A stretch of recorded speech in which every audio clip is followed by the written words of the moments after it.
दिल्ली में 20 जुलाई के दिन जो बच्चों पर जो मारपीट हुई, जो पैलेट गन चलाए गए, जो बच्चियों पर, लड़कियों पर जो जिस प्रकार से व्यवहार किया गया, उसकी जवाबदेही गृह मंत्री अमित शाह जी की है। राहुल गांधी जी ने इस संदर्भ में चिट्ठी भी भेजा है।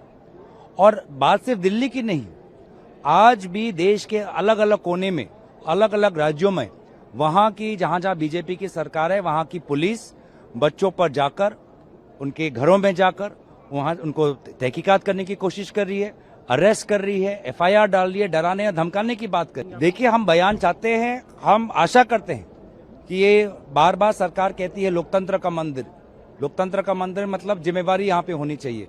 तो अमित शाह जी अपने बातों और अपने कर्तव्य में कोई फर्क नहीं, उसका उदाहरण दे। मोस्ट इम्पोर्टेंट है, जो छात्रों पे जो वायलेंस हुआ, एक्सेसिव यूज हुआ, पैलेट गन्स यूज किए, जो कम्प्लीटली आउट ऑफ प्रोटोकॉल है, सीआरपीएफ का रैफ और दिल्ली पुलिस दोनों अमित शाह को रिपोर्ट करते हैं। तो या तो अमित शाह खुद ने ऑर्डर दिया है, इन विच केस वो अकाउंटेबल है, और अगर वो खुद ऑर्डर नहीं दिए तो उनके मंत्रालय में उनके सिवा कौन ऑर्डर दे सकता है, वो भी वो जवाब दे। तो दोनों जगह अमित शाह को हमें यहाँ अंदर चाहिए जवाब देने के लिए। इतना आपने बच्चों को जो पीटा है सड़कों पे, और ये कोई बच्चे कोई हिंसा करने के लिए नहीं आए थे, लेकिन इस लोकतंत्र में देखिए भारतीय जनता पार्टी की सरकार ने जिस तरह से बिहेव किया, जिस तरह से बर्बरता बरती बच्चों पे, जिस तरह से लाठियां चलाई गई, जिस तरह से पैलेट्स गन चलाए गए, जिस तरह से कीलें लगी हुई थी, जिस तरह से पुलिस यूनिफॉर्म में नहीं थी, जिस तरह से नेम प्लेट्स नहीं थे, जिस तरह से बिना यूनिफॉर्म के लोग बच्चों को डंडे से मार रहे थे, तो आखिरकार इसका जिम्मेदार कौन है? लेकिन सरकार कह रही है कि सदन में चर्चा होगी, सदन में चर्चा होगी, लेकिन हमारी ये मांग है कि होम मिनिस्टर आए और जो पूरी घटना घटी है 20 तारीख को इतने बड़े आंदोलन में, जहाँ युवाओं को आपने मारा है, पीटा है, हिंसा करी है, हम चाहते हैं कि इस पर जवाब दे।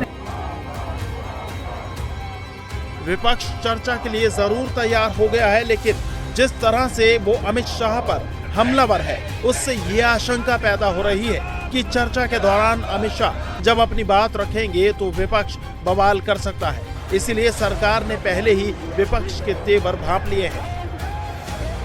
यहाँ से विषय भटकने का कोशिश ना करें। मैं फिर से कांग्रेस पार्टी और कुछ दल है उनको कहना चाहता हूँ, विषय को भटकने मत दीजिए। इस वक्त स्टूडेंट का इंटरेस्ट, देश में जो एग्जामिनेशन होने का जो प्रक्रिया आज तक हमने देखा है, उसको मजबूती से जो रिफॉर्म्स लाया है, इस पे चर्चा होना ये सबसे प्राथमिकता होना चाहिए। इस वक्त मुद्दे को भटकाने के लिए और मुद्दे चेंज करने के लिए कोई कोशिश ना करें। इस वक्त स्टूडेंट का वेलफेयर, स्टूडेंट का फ्यूचर और स्टूडेंट का इंटरेस्ट, ये हम सबका प्राथमिकता होना चाहिए। पार्लियामेंट में इस वक्त कोई दूसरा विषय लेकर के नहीं आना चाहिए, नहीं तो टॉपिक डाइवर्ट हो जाएगा। प्रधानमंत्री से भी माफी मांगने की मांग कर रहे हैं।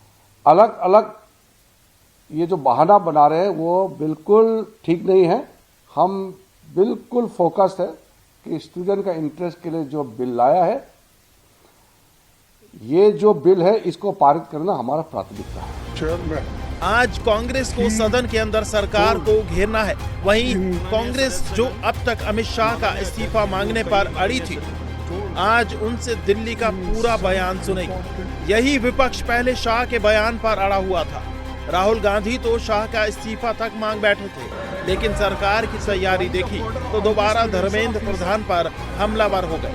सोमवार को संसद पहुंचने पर जिस तरह एनडीए सांसदों ने धर्मेंद्र प्रधान का स्वागत किया, वो राहुल गांधी को अखर गया। इसीलिए सोमवार देर शाम उन्होंने सोशल मीडिया पोस्ट पर प्रधान के स्वागत समारोह की आलोचना करते हुए लिखा, धर्मेंद्र प्रधान भ्रष्टाचार और भारत की बर्बाद एजुकेशन सिस्टम के प्रतीक हैं और हमेशा रहेंगे। उसी सिस्टम ने 26 बच्चों की जान ली और लाखों युवाओं को सड़कों पर उतरने को मजबूर किया गया। इस्तीफा भी नैतिकता से नहीं, युवाओं के आक्रोश से डर कर देना पड़ा। और आज उसी व्यक्ति को संसद में बीजेपी माला पहना रही है। यह कोई सम्मान नहीं, लाखों बच्चों के भविष्य की बर्बादी का जश्न है। देश का हर छात्र ये देख रहा है और इसमें शामिल हर चेहरा याद रखेगा।